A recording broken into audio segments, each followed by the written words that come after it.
tightened against some prickling hold as I held my breath. "I'll tell you anyway." She leaned in closer, her lips almost brushing against my ear. "Do you know why it took so long to find you?" "To rescue you." I went hot, then cold, then hot again. Memories threatened from the bad places.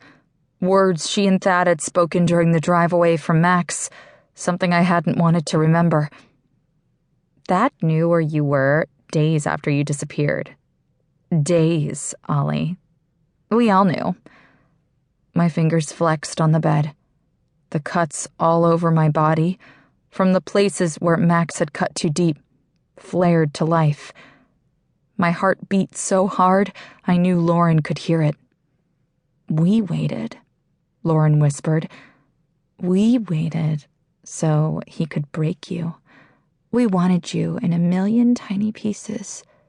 The order to leave you there came straight from the top." "From who, you ask?" I hadn't asked. I hadn't even taken a breath. Lauren smiled, a wet cracking of her lips. "We waited because Hex told us to. Your own father left you there to fall apart." She leaned in and kissed my cheek, not sweet, mocking. "We waited, Ollie."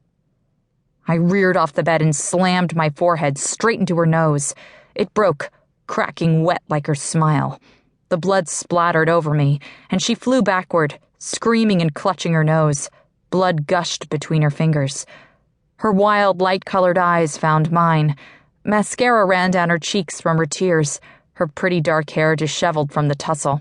She screamed again, this one muffled against her hands. She spat blood onto the floor beside my bed.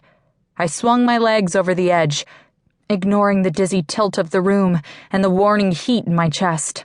A trickle of blood ran down between my eyes. Lauren staggered back as I stood. The door crashed open. "Ollie! Ollie, hang on! Stop!"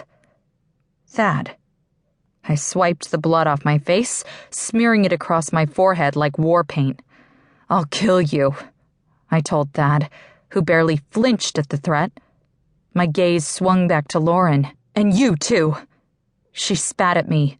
"Fucking bitch." "Where am I?" I fired the question at Thad, who was still standing by the door, a wave of people at his back, craning their necks to see around him. I recognized none of them. The bedroom we were in was minimal, with white walls, a gray bed, and a geometrical rug. A little sitting area was positioned beneath the only window, which took up most of the wall. The ceiling stood high, the ductwork exposed. Faded brickwork took the place of paint or wallpaper. "Reese!" Thad shouted over his shoulder. "Get in here and get Lauren, now!" A second later, a young man shoved through the crowd and past Thad, tossing a sharp glare my way. I noticed the familiar black scars running down his neck, his tanned skin, and his surfer boy blonde locks as he took Lauren's hand and led her from the room. He'd been in the back seat staring down at me while Thad tried to push my heart back inside my body.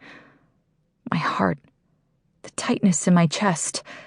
I glanced down at myself and spotted the black stitches holding my skin together, holding my heart inside. "We're in Anchorage," Thad told me once they were gone. "What the hell for? Why didn't you take me back to the base? To the university?